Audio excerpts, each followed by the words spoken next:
A passage to India का सारांश। E.M. Forster का उपन्यास ए पैसेज टू इंडिया भारतीय स्वतंत्रता संग्राम की पृष्ठभूमि में लिखा गया है। यह पुस्तक ब्रिटिश औपनिवेशिक शासन के दौरान भारतीय और ब्रिटिश समुदायों के बीच के सांस्कृतिक, राजनीतिक और सामाजिक तनावों को दर्शाती है। कहानी चंद्रापुर नामक एक काल्पनिक शहर में शुरू होती है, जहां भारतीय और अंग्रेजी समाजों के बीच गहरी खाई दिखाई जाती है। उपन्यास की मुख्य कथा 3 प्रमुख पात्रों डॉ. अजीज, श्रीमती मूर और एडेला क्वेस्टेड के इर्दगिर्द घूमती है। डॉ. अजीज एक युवा, आदर्शवादी और हंसमुख मुस्लिम डॉक्टर है, जो भारतीय समाज में हो रहे अन्याय और अंग्रेजों के व्यवहार से परेशान है। श्रीमती मूर एक बुजुर्ग अंग्रेज महिला है, जो अपने बेटे रोनी हेइस्लॉप से मिलने भारत आई है। रोनी चंद्रापुर का जिला मजिस्ट्रेट है और अपने अंग्रेजी प्रभुत्व को लेकर अहंकारी है। एडेला क्वेस्टेड एक युवा अंग्रेज महिला, रोनी की मंगेतर है, जो भारत की असली संस्कृति को समझने के लिए उत्सुक है। श्रीमती मूर और एडेला भारत आने पर डॉ. अजीज से मिलती है।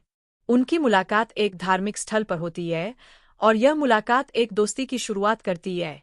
डॉ. अजीज, जो अंग्रेजों से सामान्यतः कटुता महसूस करते हैं, श्रीमती मूर और एडेला की उदारता से प्रभावित होते हैं और उन्हें भारत के जीवन और संस्कृति को करीब से दिखाने का प्रस्ताव देते हैं। इसके लिए वह माराबर गुफाओं की यात्रा की योजना बनाते हैं। माराबर गुफाएं उपन्यास का केंद्रीय प्रतीक बन जाती है। गुफाएं रहस्यमयी और असामान्य हैं, जहां हर आवाज गूंज बनकर लौटती है। यात्रा के दौरान कुछ ऐसा घटता है जो कहानी का मोड़ बन जाता है।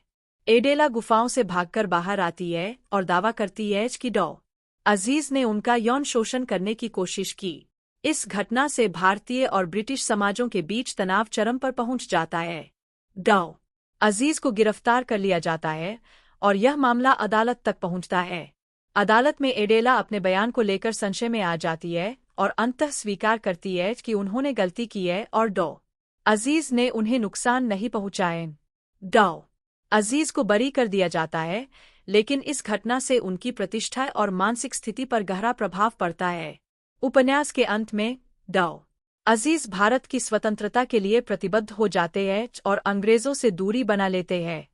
श्रीमती मूर, जो भारत और उसकी जटिलताओं को समझने की कोशिश कर रही थीं, पहले ही अपनी यात्रा के दौरान गुजर जाती है। एडेला इंग्लैंड लौट जाती है और उनकी सगाई रोनी से टूट जाती है। ए पैसेज टू इंडिया केवल एक कहानी नहीं है। यह औपनिवेशिक भारत की जटिलताओं, सांस्कृतिक संघर्षों और मानव संबंधों की गहराई का अध्ययन है। फोर्स्टर ने इस उपन्यास के माध्यम से भारतीय समाज की वास्तविकता, अंग्रेजी प्रभुत्व की कठोरता और दोनों सभ्यताओं के बीच के संवाद की कठिनाई को बखूबी प्रस्तुत किया है। यह उपन्यास सांस्कृतिक समझ, व्यक्तिगत स्वतंत्रता और न्याय के महत्व पर जोर देता है।